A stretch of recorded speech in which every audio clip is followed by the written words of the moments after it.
Third question. Do government schemes for uplifting vulnerable and backward communities by protecting required social resources for them lead to exclusion in establishing businesses in urban economics? Firstly, understand the question. Yeah, someone just understand the question and let me know what did you understand. Yes, anyone? Is it such a difficult question?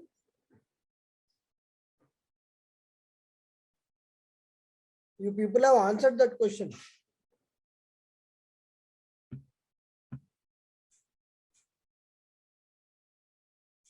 Hello.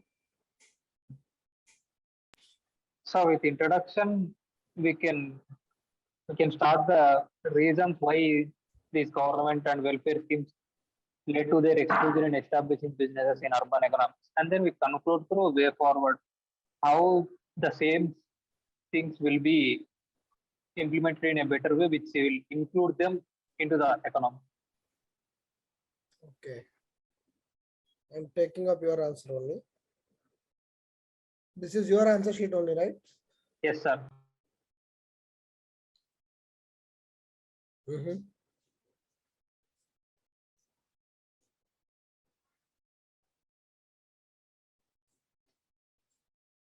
So basically, what is the question? You tell me. What did you understand from the question?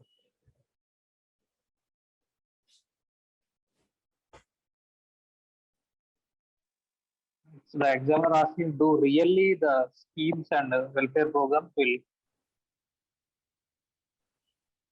lead to their exclusion in establishing businesses in urban economy? So we need to substantiate with reasons, and we can conclude by accepting or disaccepting. I want one line question here. You are again repeating the question. If I'm asking you what does the question ask, you should not repeat the question. You tell me the gist of the question. Anyone who can tell me the gist of the question? You might have written the answer correctly, most of you, but you must not have understood the question. Or maybe you understood the question differently, but somehow you were able to write the answer correctly. Sriram, you're there? Yes, sir. Just give me one line about this question.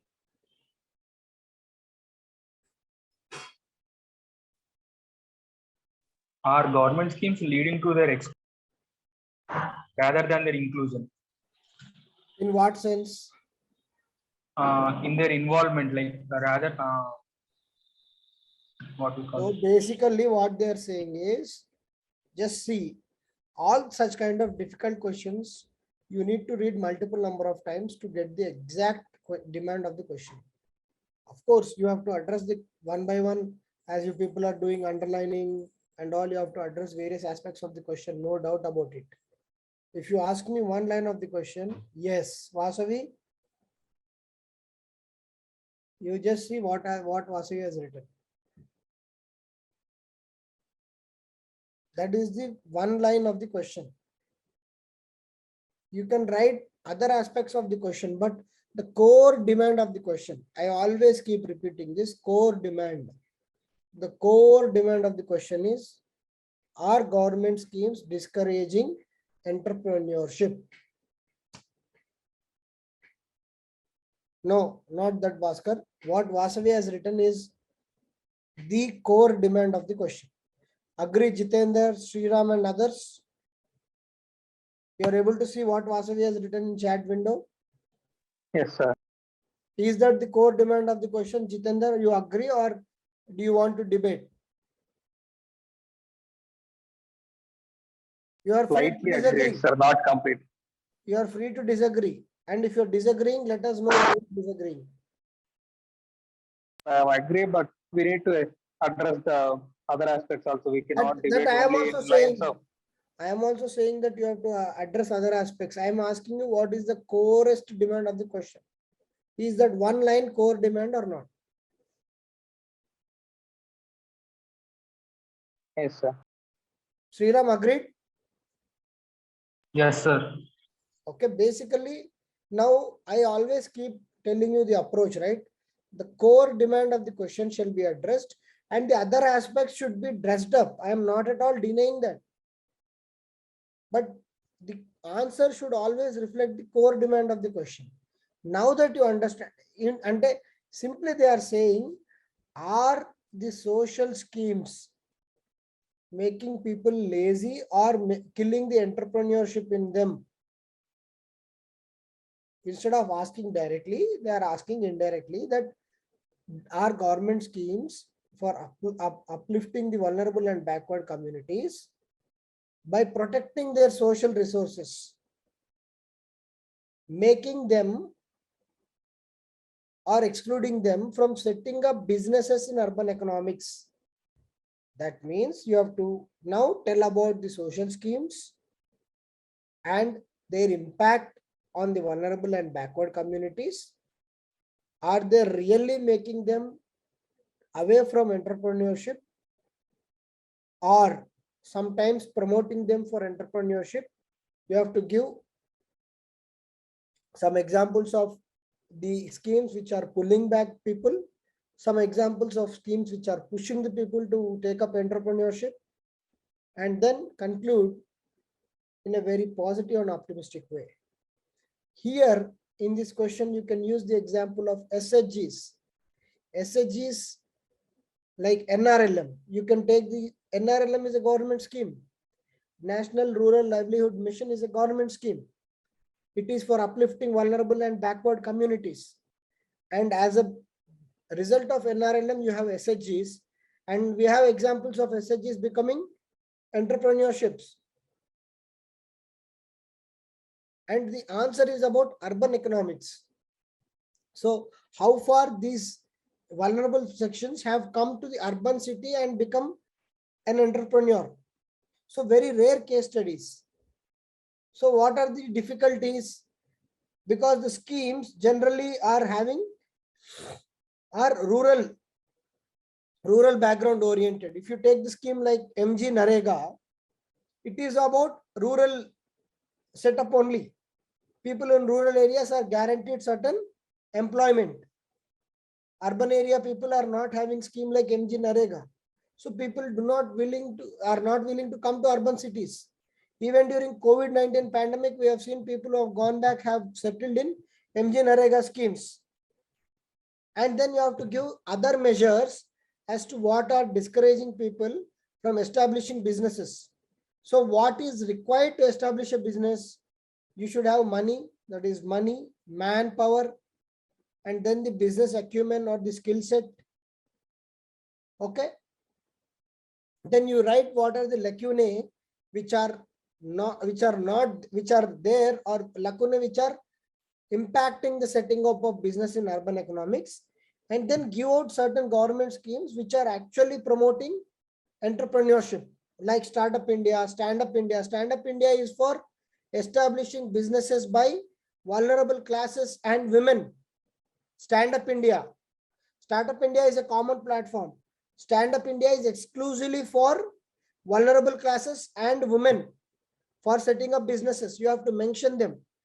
And then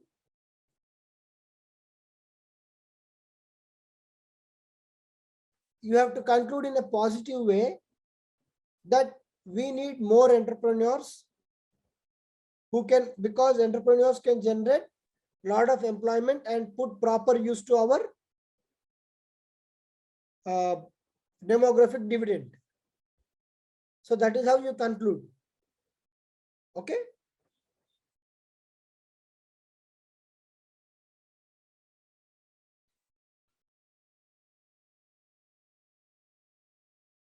Is it clear, everyone? Yes. Agreed, Sriram, with the model answer? Yes, sir. Okay. Basically, these kind of questions are opinion-based questions. Okay. So here the question also is a negative sense. So they are just trying to test your stand. So don't blindly agree with the examiner always. If you want to reject the statement, do it in a very polite and dignified way and bring out, boss, yes, that may be one of this thing, but we also know something about the other aspects of what the government schemes and all are. Okay. So now going to Jitendra's answer. So introduction can be slightly better, Jitendra. Okay, you can straight away write. No. Okay, I'll still say it's okay. Yes, sir. I'll try to minimize it, sir. Yeah, you have to cut short. You are conveying the meaning, but you have to convey very crisply. You have to arrive at the core demand of the question as soon as possible. That is always sir. our motto and target. Okay.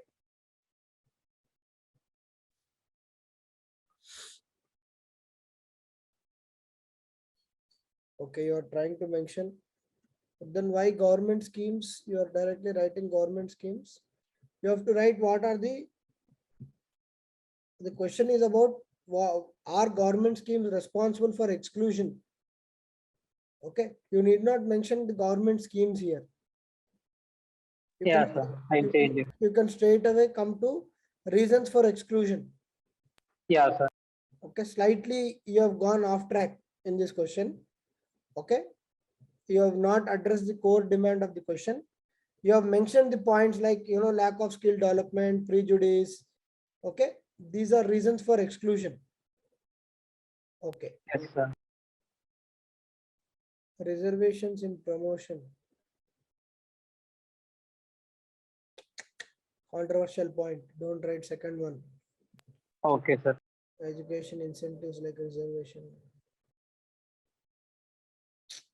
First 2 points. Third point, I'll take it. Fourth point is good.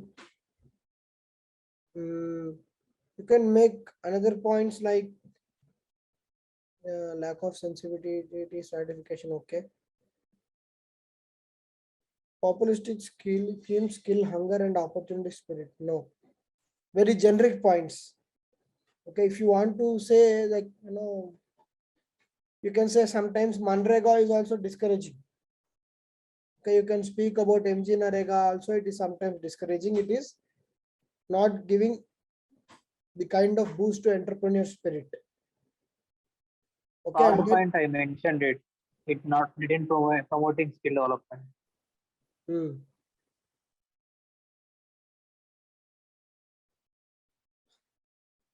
Okay. So, okay, what we can conclude is we have to support the social schemes as you are doing. We can support the social schemes because they are having significant impact on the lives of vulnerable people. At the same time, what we can say is we can integrate the social schemes with much more progressive schemes like Stand Up India and make the youth to take up the entrepreneurship or business in urban economics. Right? Sure. Clear?